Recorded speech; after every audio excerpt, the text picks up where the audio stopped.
Le classique Raoni, merci pour le classique les gars. Merci à vous d'avoir regardé ce film avec toute l'attention qu'il mérite. C'est la toute première fois qu'il est diffusé en France avec des sous-titrages français.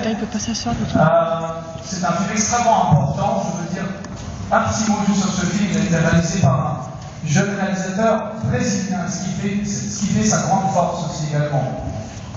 C'est un film qu'on a tenu absolument à vous montrer ici en France, pour des raisons diverses et variées, mais notamment parce qu'il y a malheureusement l'implication d'entreprises françaises dans le projet de barrage de Bellemonte et dans d'autres projets de barrage en Amazonie.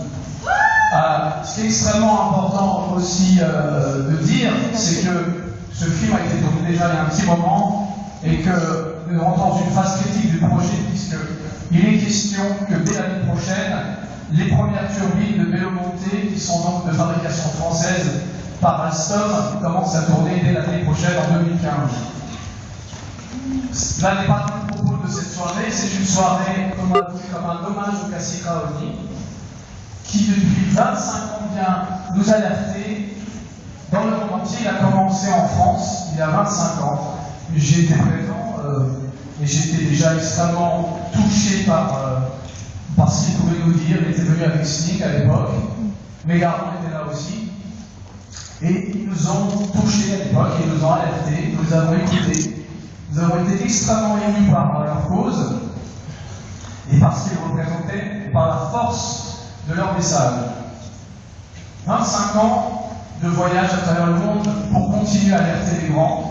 Ils ont rencontré François Mitterrand en 1989, puis le classique est revenu en 2000, 2001, de nombreux voyages à travers la planète.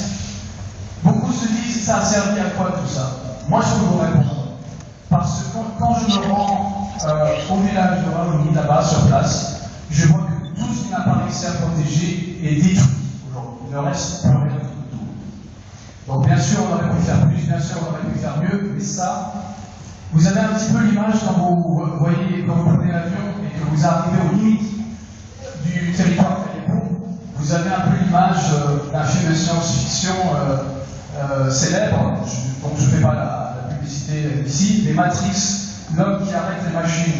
Et moi j'ai pensé à ça, je me suis dit en voyant cette image incroyable, tout est coupé net, à gauche vous n'avez plus aucune forêt, à droite vous avez le territoire magnifique que le classique Raoni a réussi à défendre, et je me suis dit le classique c'est l'homme qui a arrêté les machines.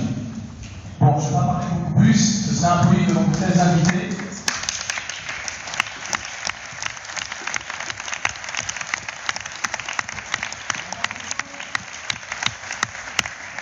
Je voudrais, avant les débats, puisque évidemment vous allez pouvoir entendre le classique, je voudrais vous projeter un petit spot de la campagne qui est en cours. Vous savez que c'est la Coupe du Monde de football dans quelques jours. Vous savez qu'à cette occasion-là, les peuples indigènes du Brésil ont envie de rappeler au monde entier qu'ils existent. C'est extrêmement important.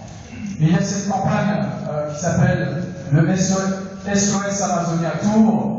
Et nous avons fait un petit film, la version francophone que vous allez voir est ouverte par un artiste que vous connaissez. Il y aura une version anglophone, il y aura une version brésilienne. Mais en attendant, avant toute chose, regardons ce petit spot tout de suite.